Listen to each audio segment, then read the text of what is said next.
Hello everyone, this is Tengu, and welcome back to another Dark Souls 3 boss drawing. In the last episode, we faced the Dragon Slayer armor that guarded the path to the Grand Archives. Beyond the archives, and in the cathedral at the top of Lothric Castle, the twin princes of Lothric await our arrival, and with this being the final Lord of Cinder, we have no choice but to challenge them. The two princes rejected their duty to become Lords of Cinder, and settled down far, far away to watch the fire fade from a distance. A curse makes their souls nearly inseparable. The younger Prince Lothric was destined to be a champion and Lord of Cinder. A platinum sword was forged for him and blessed with potent magic, but some things will remain distant dreams forever. He was cherished by the royal family despite being born into illness. A frail and shriveled child, he was swaddled in aged, coarse cloth used in ancient prayer, which he has always worn. Lorian, the elder prince, was raised as a knight, wearing black-dyed brass armor and wielding a greatsword into battle. He was a skilled knight who single-handedly slayed a demon prince, but the victory eternally scorched his sword with flame. His tales of glory would not last forever, though, as he was left mute and crippled by his younger brother's curse. It is said that Lorian, in fact, wished it so. Although he is crippled, Lorian is still a pretty brutal boss.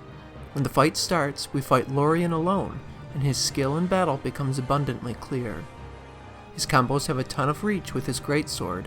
You have to stay on your toes, as Lothric will teleport Lorian around, making him much more mobile and harder to predict than expected.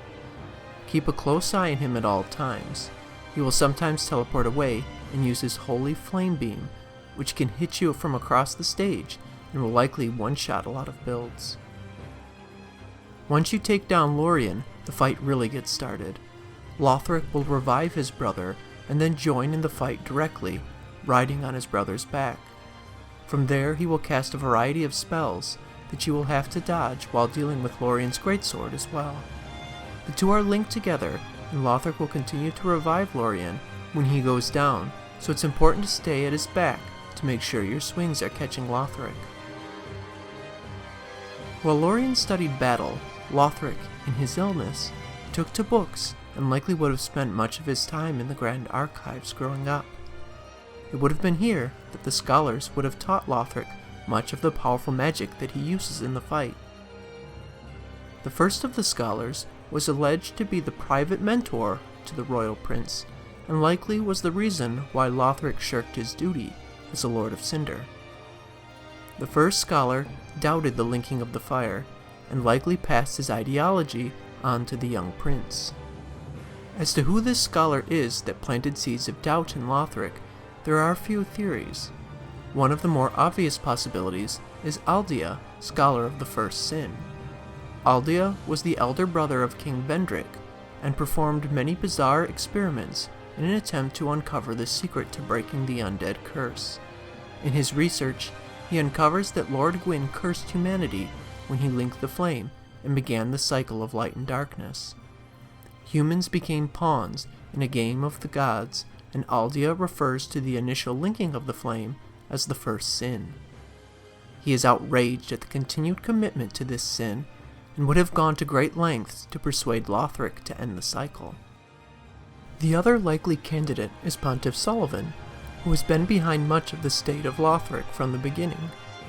Sullivan was a sorcerer like the scholars, and there is a statue that looks like him with the same sword found on the high wall of Lothric, suggesting that he was in a high-ranking position in Lothric at one time.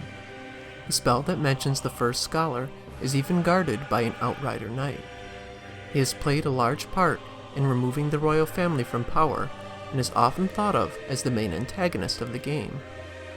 Dissuading a Lord of Cinder seems very much in line with his motives. Both Aldea and Sullivan are powerful sorcerers, with a hatred of Gwyn and the old royalty for what it stood for.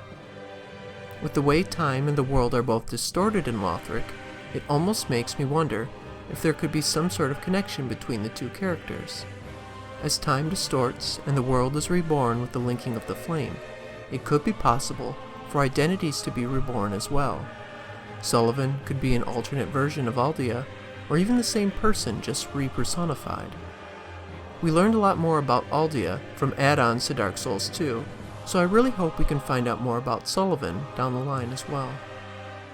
For our armor, I decided to go with the Outrider set, partly in honor of the theories about Pontiff Sullivan, but also because it's one of the sets that we come across on our trip up through Lothric Castle. It's a really nice set, and I thought the icy armor from Irithyll would contrast nicely with the flames from Lorian's greatsword.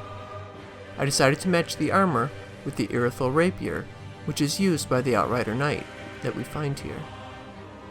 As I'm finishing up the drawing, I thought I would spend a little bit of time talking about my process when drawing the backgrounds.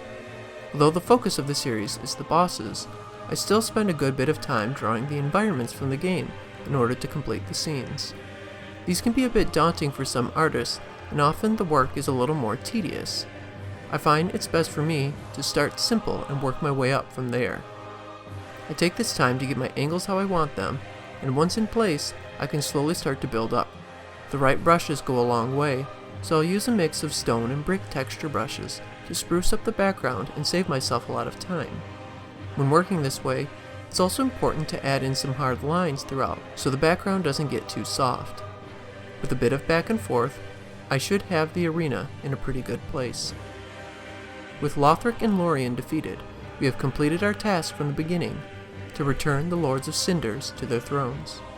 Once the ashes of each of the lords we brought down are in place, we will be tasked with one final challenge. We must defeat the Soul of Cinder and Link the Flame. This will be the final boss of the game, so I'm open for any of the armor sets or weapons we've come across throughout our journey to use on this fight. I hope you enjoyed the video. Feel free to hit that like button and subscribe if you haven't already. Thanks so much for watching, and I hope to see you in the next episode.